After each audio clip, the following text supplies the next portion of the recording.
तो हेलो दोस्तों, कैसे हैं आप लोग। उम्मीद करते हैं बहुत अच्छे होंगे और अपनी पढ़ाई को बहुत ही ज़बरदस्त तरीके से कर रहे होंगे। तो आज का जो हमारा टॉपिक होने वाला है वो होने वाला है उपसर्ग एवं प्रत्यय। ठीक है, आज हम लोग हिंदी पढ़ेंगे और हिंदी में हम लोग टॉपिक डिस्कस करेंगे आपका उपसर्ग एवं प्रत्यय। देखिए, उपसर्ग एवं प्रत्यय क्या होता है, इसकी परिभाषा क्या होती है, इसके एग्जाम्पल कौन कौन से हैं, ये सारी बातें इस वीडियो में पूरा का पूरा डिस्कस किया जाना है। तो यदि आप पहली बार हमारे चैनल पर आए हैं तो चैनल को सब्सक्राइब कर लीजिए। आपको यदि वीडियो अच्छी लगेगी तो इसे लाइक कर दीजिएगा और अपने दोस्तों तक भी इसे शेयर कर दीजिएगा, क्योंकि इससे हमारा मनोबल बढ़ता है और अच्छा भी लगता है कि आप लोग वीडियो देख रहे हो। तो चलिए शुरू करते हैं। देखिए, उपसर्ग क्या है।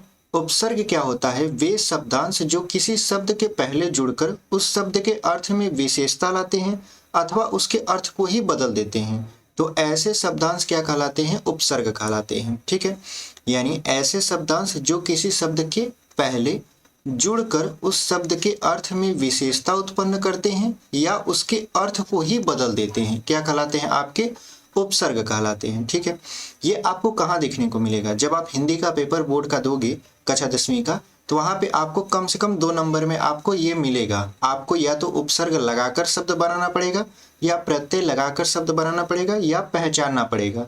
इसका जब हम टेस्ट लेंगे, यानी एक टेस्ट रखेंगे, उसको जब हम आपको सॉल्व करवाएंगे तो उसमें आपको बताएंगे कि देखिए कैसे इसका यूज होता है। फिलहाल तो हम लोग आज थ्योरी पार्ट कवर करने वाले हैं। ठीक है, तो एकदम धैर्य से हमारे साथ पढ़ते चलिए, आपका पूरा का पूरा टॉपिक कंप्लीट होता चला जाएगा। तो यानी ऐसे शब्दांश जो किसी शब्द के शुरू में जुड़कर आपका उस शब्द का विशेषता बताते हैं या उसके अर्थ को बदल देते हैं, क्या कहलाते हैं, आपके उपसर्ग कहलाते हैं। नोट में देखें, उपसर्ग का प्रयोग स्वतंत्र रूप से नहीं होता, यानी आप उपसर्ग को अगर स्वतंत्र रूप से यूज करोगे तो उसका कोई मतलब नहीं रहता, वो निरर्थक साबित होता है। वे किसी शब्द के पूर्व प्रयोग किए जाते हैं, यानी इसका सिंगल यूज नहीं होता।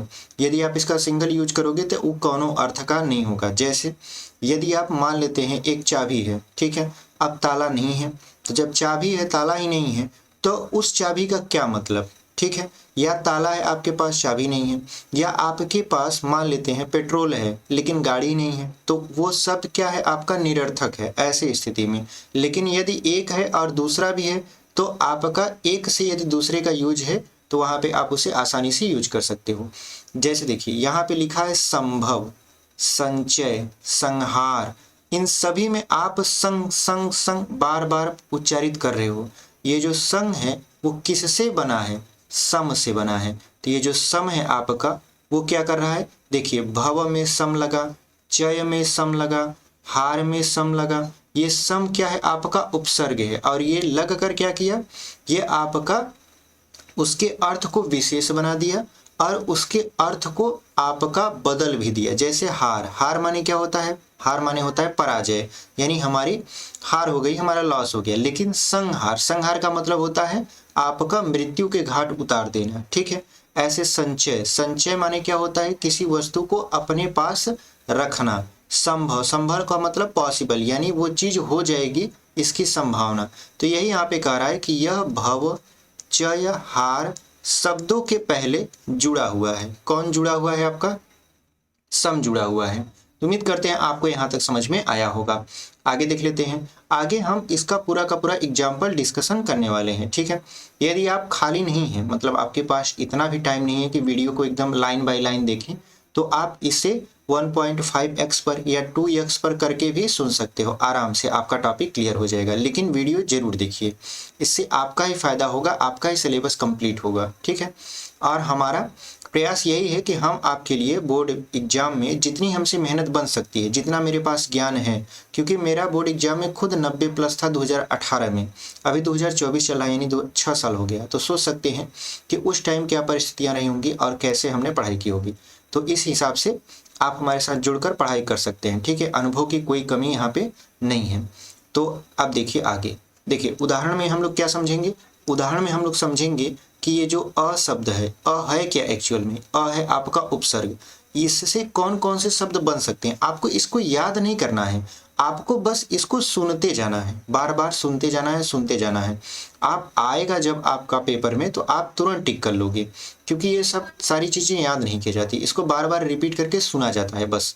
तो देखिए, जैसे अ से क्या बनता है, अनाथ, अविश्वास, असुविधा, अधर्म, अचेतन, ये सभी अलग तो क्या हो गया, इसका विपरीत बता दिए। तो विशेषता तो बताए ही और शब्द के अर्थ में भी परिवर्तन कर दिए। तो ये क्या है, आपका अ उपसर्ग है। ऐसे यदि अति से मिलकर शब्द बनाए, अतिक्रमण, अतिकाल, अतिवृष्टि। अगर अप से मिलकर बनाए तो क्या बनेगा, अपव्यय, अपमान, अपकार, अपवाद, अपराध, अपशब्द। ये जो अप है ये क्या है आपका, ये है आपका उपसर्ग।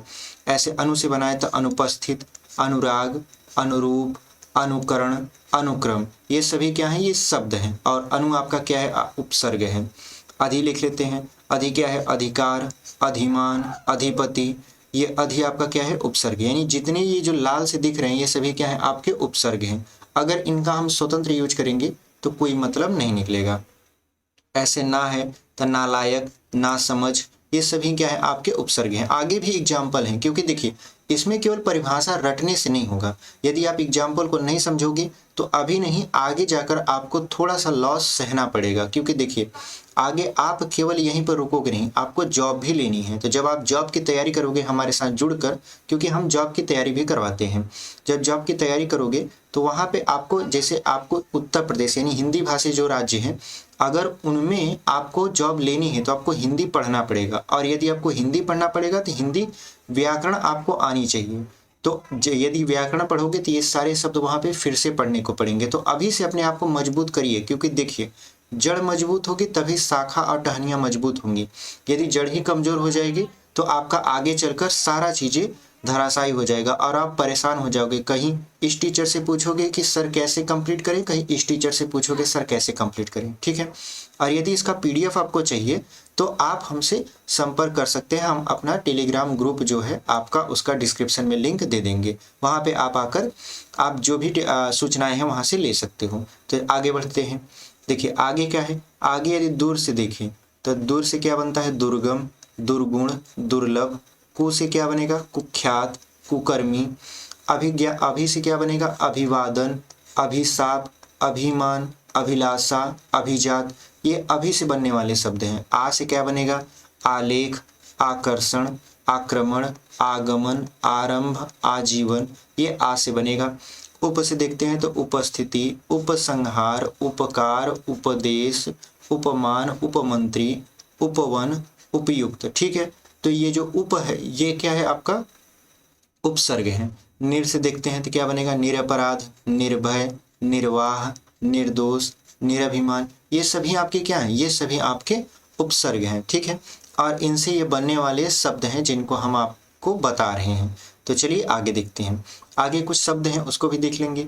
अभी हम उपसर्ग ही चल रहे हैं, अभी आपका प्रत्यय नहीं आया। प्रत्यय में भी ऐसे ही डिस्कशन करेंगे हम लोग।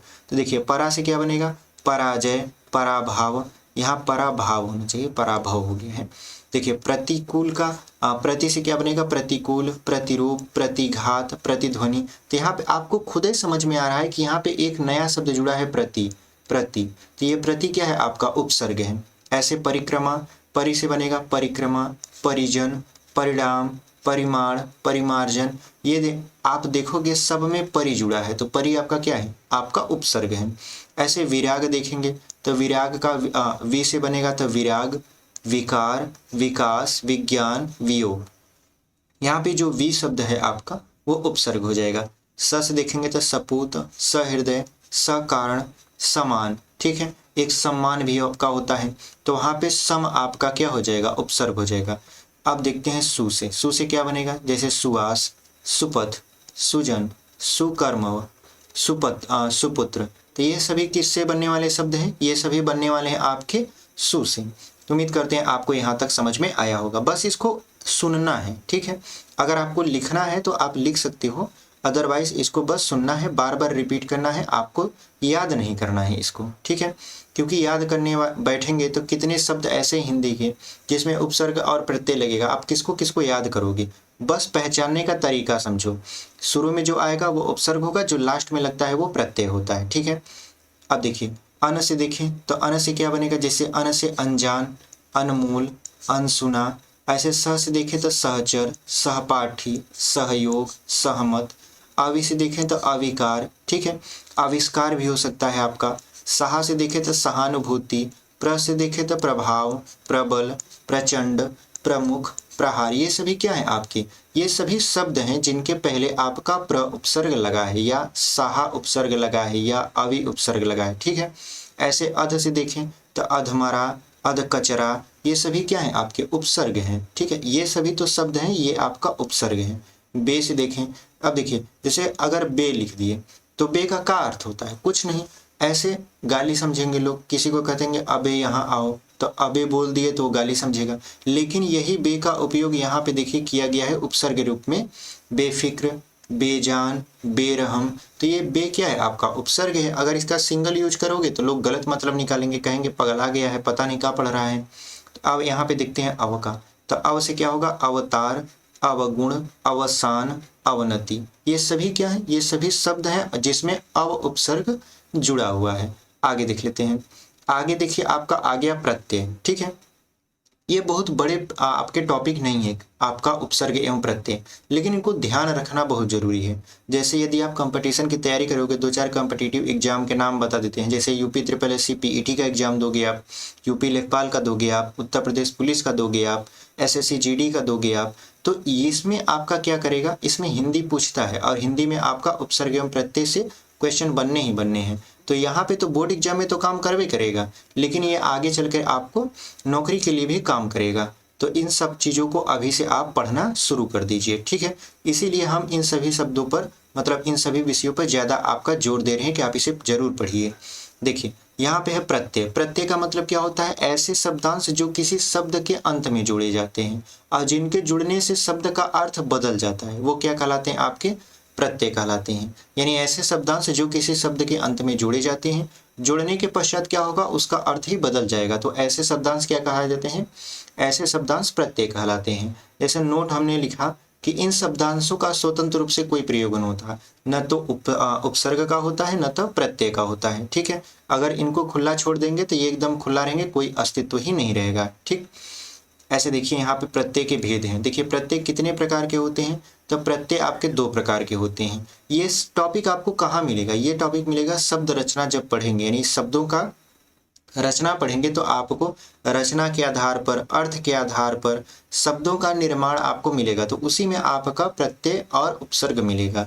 तो प्रत्यय के भेद क्या है, प्रत्यय के 2 भेद हैं, कौन कौन सा, एक कृत प्रत्यय और एक तद्धित प्रत्यय। ये इंपॉर्टेंट है, ये आपका क्या है, ये इंपॉर्टेंट है, क्योंकि पूछता है प्रत्यय कितने प्रकार के होते हैं और कौन कौन से। तो कृत प्रत्यय और तद्धित प्रत्यय। कृत प्रत्यय क्या होता है, वो प्रत्यय जो किसी धातु के अंत में जुड़ता है। धातु क्या है, धातु जिसे इंग्लिश में आप वर्ब बोलते हो तो हिंदी में आप उसे धातु बोलते हो। ठीक है, तो कृत प्रत्यय क्या है, जो शब्दांश धातु के बाद में लगाए जाते हैं, यानी धातु के अंत में लगाए जाते हैं, क्या कहलाते हैं आपके, कृत प्रत्यय कृत प्रत्यय कहलाते हैं। जैसे पठ, पठ क्या है, धातु है, इंग्लिश में बोलेंगे आप इसे वर्ब।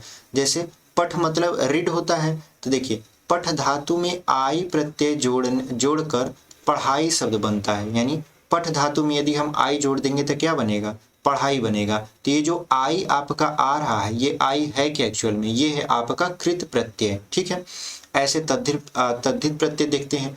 तद्धित प्रत्यय क्या है, कृत प्रत्यय जिस शब्द के अंत में जुड़ता है उसको छोड़कर, यानी धातु के अंत में जो प्रत्यय लगते हैं उनको छोड़कर जो अन्य आपके शब्द के साथ लगते हैं, जैसे संज्ञा, सर्वनाम, विशेषण आदि के साथ जो लगता है उसे हम लोग बोलते हैं तद्धित प्रत्यय। यानी धातु के अतिरिक्त अन्य शब्दों के बाद जुड़कर नए शब्द बनाते हैं, तद्धित प्रत्यय कहलाते हैं। यानी धातु के साथ तो कृत जुड़ गया पहले से ही, तो तद्धित जोड़ने की जरूरत क्या है, यानी धातु के अलावा जो आपके प्रत्यय किसी शब्द के अंत में लगकर उसका अर्थ बदल देते हैं या उसके अर्थ में विशेषता ला देते हैं, उसे हम लोग बोलते हैं तद्धित प्रत्यय। जैसे देखिए सुंदर एक शब्द है, सुंदर में यदि हम ता जोड़ दें, क्या जोड़ दें, ता, तो क्या बन गया हमारा, सुंदरता। तो देखिए इसकी विशेषता, यानी इसको अर्थ में बदलाव लाया कि नहीं लाया, तो आप कहोगे जी बिल्कुल लाया। तो ये जो सुंदरता, सुंदर तो ठीक है शब्द है, लेकिन ये जो ता जुड़ा है अंत में, ये आपका कौन सा प्रत्यय है, तो ये है आपका तद्धित प्रत्यय। ठीक है, ये कौन सा प्रत्यय है आपका, तद्धित प्रत्यय। आगे सारे एग्जाम्पल हम समझाएंगे। अब देखिए अब आपके एग्जाम्पल स्टार्ट हो गए। जैसे देखिए आई प्रत्यय, आई प्रत्यय से मिलकर कौन कौन से शब्द बनेंगे, कठिनाई, भलाई, भराई, पढ़ाई, लिखाई, हंसाई, ये सभी क्या हैं? ये सभी आपके शब्द हैं जो कि आई प्रत्यय लगाकर बनाए गए हैं। जैसे वट, वट का क्या होगा? बनावट, सजावट, लिखावट। हट का देखते हैं तो लिखा है गर्माहट, घबराहट, जगमगाहट, गड़गड़ाहट। ये हट प्रत्यय लगाकर क्या किए गए हैं? बनाए गए हैं। ऐसे ता, ता से क्या बनेगा? महानता, कविता, सुंदरता, गुरुता, ये सभी क्या है? ता प्रत्यय लगाने से बने हैं। पन, जैसे बचपन, भोलापन, पागलपन, बालकपन, ये सभी क्या है? ये सभी आपके शब्द हैं जो कि पन प्रत्यय लगाकर बनाए गए हैं। जैसे त्व से देखते हैं क्या बनेगा? महत्व, ममत्व, कवित्व, प्रभुत्व, गुरुत्व, संगीत्व। तो यहाँ पे आपको देख रहे हैं लास्ट में जो त्व लगा है वो कौन सा प्रत्यय है आपका? तो यहाँ पे ये तद्धित प्रत्यय हो जाएगा, क्योंकि कृत प्रत्यय जो होता है आपका वो धातु के साथ लगता है। ठीक, तो उम्मीद करते हैं यहाँ तक आपको समझ में आया होगा। आगे देख लेते हैं। जैसे देखिए पहनावा, वा प्रत्यय लगा कर बनाया, पहनावा, दिखावा, चढ़ावा, छलावा, ये सभी क्या हैं? ये सभी आपके हैं शब्द जो कि वा प्रत्यय लगाकर बनाए गए हैं। जैसे वान, वान का हो बलवान, पहलवान, गाड़ीवान, ये सभी क्या है? आपके शब्द हैं। जैसे ईय, ई से दैवीय, ईश्वरीय, पर्वतीय। अगर मान का करें तो अपमान, सम्मान, गतिमान, ये सभी क्या है? ये सभी आपके प्रत्यय से मिलकर बने हैं। ठीक है, यहाँ पर देखते हैं इक, इक का क्या हो जाएगा? जैसे दैनिक, मौलिक, दैहिक, ये सभी क्या है? ये सभी इक प्रत्यय लगाकर बनाए गए शब्द हैं। वैया तो गवैया, सवैया, खवैया। औती का देखते हैं जैसे फिरौती, कठौती। ये शब्द हम आपको क्यों बता रहे हैं? हम आपको इसलिए बता रहे हैं क्योंकि आप जो एग्जाम होगा आपका, उसमें कोई भी शब्द ऐसा ना हो जिसको गलत करके चले आओ। क्योंकि देखिए एग्जाम में यदि आप एक प्रश्न गलत करते हो तो वो आपके कहीं न कहीं रिजल्ट पर जरूर फर्क डालता है। ठीक है, क्योंकि देखिए आप ही बस पढ़ने वाले नहीं हैं, आप जैसे बहुत सारे ऐसे बच्चे हैं जो दिन रात पढ़ाई कर रहे हैं और अपने लक्ष्य को हासिल करने के लिए दिन रात मेहनत कर रहे हैं। तो अगर आप एक शब्द से पीछे रह गए और एक शब्द से कोई आगे निकल गया तो जो पछतावा होगा उस टाइम पे वो आपको बहुत ज़्यादा होगा और उसकी ग्लानि आपको बहुत ज़्यादा दिनों तक रहेगी। तो ऐसी स्थिति उत्पन्न ना हो इसलिए हम सोच रहे हैं कि आपको एकदम शब्दशः बताते चलें। कोई भी ऐसी चीज़ ना हो जिसमें हम ट्रिक का अप्लाई कर दें या कह दें नहीं नहीं ये आप याद करके आइएगा, ऐसा हमारे दिमाग में बिल्कुल नहीं है। हम क्लियर सोच रहे हैं कि आपको सारी चीज़ों को एकदम शब्दशः बताते चलें। ठीक है, आगे देख लेते हैं। आगे हमारा जो ये टॉपिक है वो ख़त्म हो चुका है। ठीक है, हमारा ये जो टॉपिक था बहुत ही छोटा था और बहुत ही इंटरेस्टिंग था जो कि अब ख़त्म हो चुका है। तो उम्मीद करते हैं आप हमारे साथ यहाँ तक जुड़कर हमारे साथ इस टॉपिक को कवर किए होंगे और यदि आपको ज़रूरत पड़ी होगी तो इसको नोट किए होंगे, अदरवाइज आप इसे सुनकर मेमोराइज कर ली होगी कि हाँ ऐसे शब्द यदि आ गए तो आप समझ जाइएगा उसमें उपसर्ग या प्रत्यय लगा हुआ है। तो उम्मीद करते हैं आपको हमारी ये छोटा सा वीडियो पसंद आया होगा। चैनल पर नए हैं तो चैनल को जरूर सब्सक्राइब करिए। इससे अच्छा लगता है कि आप वीडियो देख रहे हो, हमें सपोर्ट कर रहे हो और हमारी मेहनत को सराह रहे हो। तो मिलते हैं आपसे अगले वीडियो में किसी और टॉपिक के साथ। तब तक के लिए धन्यवाद और पढ़ाई ऐसे ही करते रहिए। ठीक है, मिलते हैं आपसे अगले वीडियो में।